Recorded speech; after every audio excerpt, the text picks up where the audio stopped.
পৃথিবীর পুরনো পথের রেখা হয়ে যায় ক্ষয়, প্রেম ধীরে ধীরে মুছে যায়, নক্ষত্রেরও একদিন মরে যেতে হয়। কয়েকদিন আগে বিরাট কোহলির একটি ছবি সামাজিক যোগাযোগ মাধ্যমে বেশ ঘুরপাক খাচ্ছিল।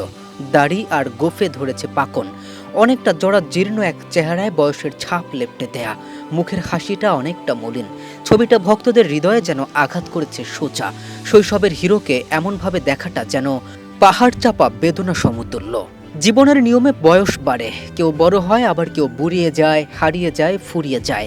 যেন আফসোসের সুরেই বলতে ইচ্ছে করে, কেন বাড়লে বয়স ছোট্টবেলার বন্ধু হারিয়ে যায়, কেন হারাচ্ছে সব, বাড়াচ্ছে ভিড় হারানোর তালিকায়।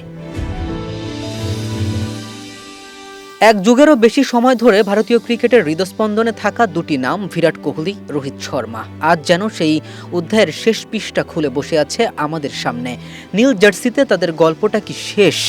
ভারতীয় বোর্ডের নতুন নীতির ছায়ায় যে ছবি ফুটে উঠেছে, সেখানে বিরাটের স্তব্ধ দৃষ্টি, রোহিতের শূন্যে চেয়ে থাকা চোখ যেন বলে দিচ্ছে সমাপ্তির সুর বাজতে শুরু করেছে।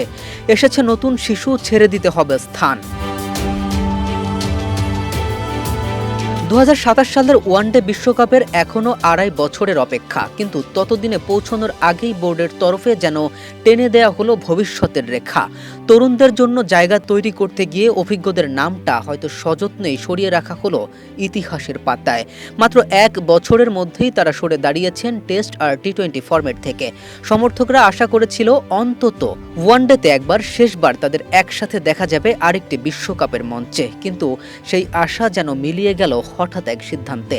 বোর্ড জানিয়ে দিয়েছে কোনো ছাড় নয়, বিশ্বকাপ খেলতে চাইলে ঘরোয়া মঞ্চে প্রমাণ করতে হবে নিজেদের যোগ্যতা, ফিরতে হবে বিজয় হাজারের ট্রফির মতো প্রতিযোগিতায়। ছোট মাঠে কম আলোয় নতুন করে শুরু করতে হবে সেই পরিচিত নয় বরং ভুলে যাওয়া পথ ধরে। শুধু রান নয়, দেখতে হবে ফিটনেসও। আন্তর্জাতিক ক্রিকেটের আলো থেকে দূরে থেকে সেটা কতটা সম্ভব, সেই প্রশ্নই উঠছেই। কিন্তু বোর্ড এখন ভবিষ্যতের দিকেই তাকিয়ে। তাদের যুক্তি, সময় এসেছে উত্তরাধিকার গড়ার, অভিজ্ঞতার বদলে দলে দীর্ঘ পথ চলতে পারবে এমন তরুণদের তুলে ধরার। তবুও প্রশ্ন থেকে যায়, 2023 সালের বিশ্বকাপে বিরাট ছিলেন সর্বোচ্চ রান সংগ্রাহক, রোহিত ছিলেন দ্বিতীয়, দুজনেই ছিলেন অনবদ্য। তবুও কেন এই বিদায়, কেন এমন হঠাৎ ছেটে ফেলা? আহমেদাবাদের সেই রাত, সেই হার, সেই স্তব্ধতা, হয়তো সেখানেই শুরু হয়েছিল ইতি টানার গল্প। আজ যখন এই দুই কিংবদন্তির নাম ভারতের স্কোয়াডে নেই, তখন শুধু পরিসংখ্যান নয়, মনেও একটা শূন্যতা। হয়তো সত্যিই এবার নীল জার্সির সেই মহাকাব্যিক অধ্যায় পর্দা ফেলে দিচ্ছে।